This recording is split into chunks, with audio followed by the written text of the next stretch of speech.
Okay. So first, we have to talk about what GMOs are, genetically mutated organisms.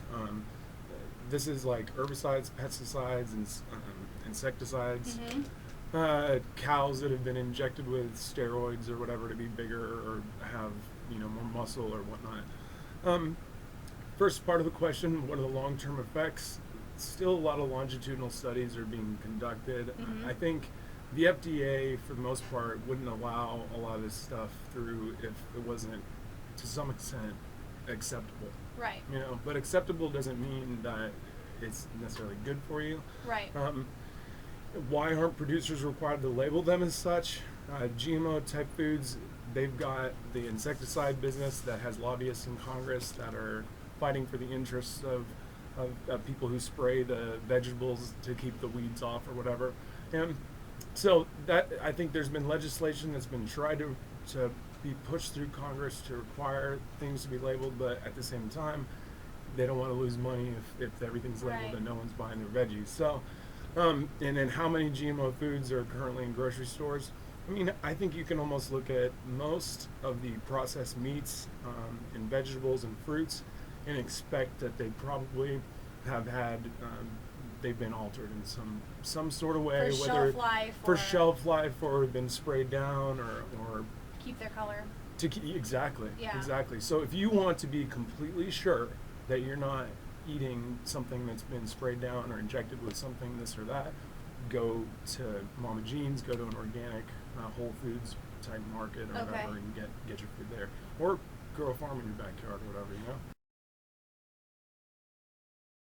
Yeah, it's tough in our society in this day and age, running around. You get the family, you got work, you're trying to jump from one thing to another, and just accessibility isn't always there to grab something super healthy. But I think if you actually go out of your way and you're intentional about seeking out lean foods, Mm-hmm. foods that are high in nutritional content, just in general, to answer your question, lean cuts of meat. Eat your chicken. Look for different types of fish if you like. Fish. Even red meat.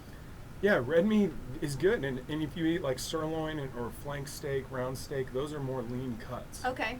Um, so, yeah, and it's what we were taught in grade school as far as look at your plate. You have a lot of variety on there as far as differently, brightly colored vegetables and fruits, and those are what are high in nutritional value. Okay. All right. So stock your plate full of fruits, vegetables, and lean cuts of meat. Yeah, and then you can do things like couscous. Okay. It's a grain-based pasta, Uh-huh. but it's lower on the glycemic index, so Okay. it doesn't spike that insulin. Okay.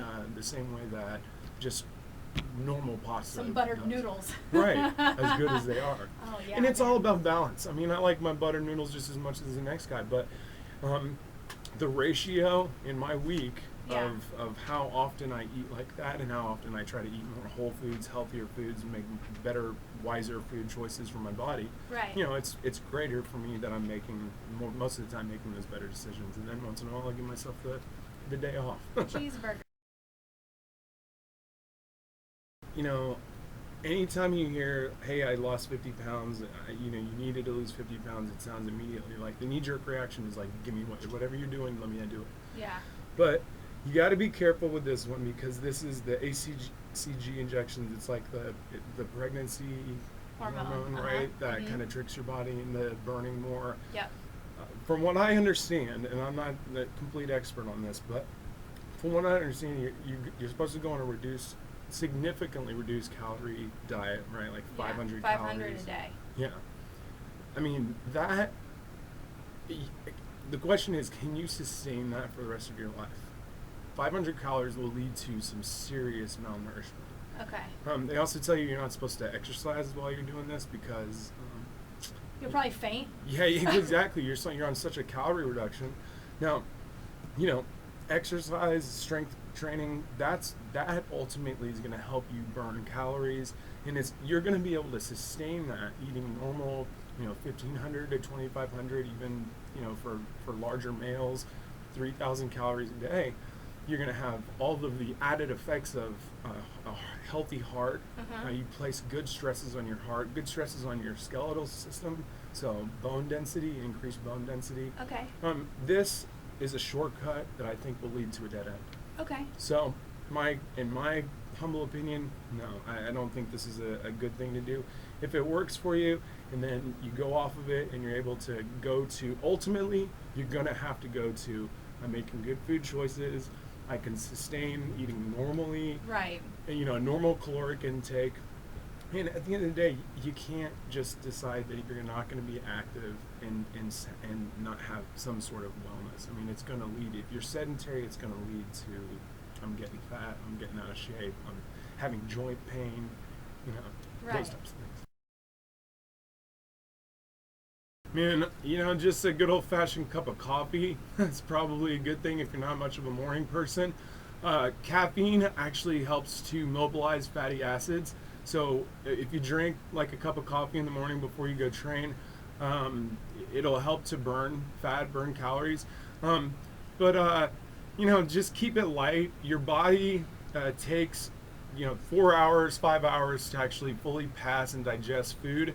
So if you put too much in your stomach before you go train, you may end up You're kind of gonna feeling barf. sick. Yeah, you're gonna yak. You're gonna be riding the vomit comet.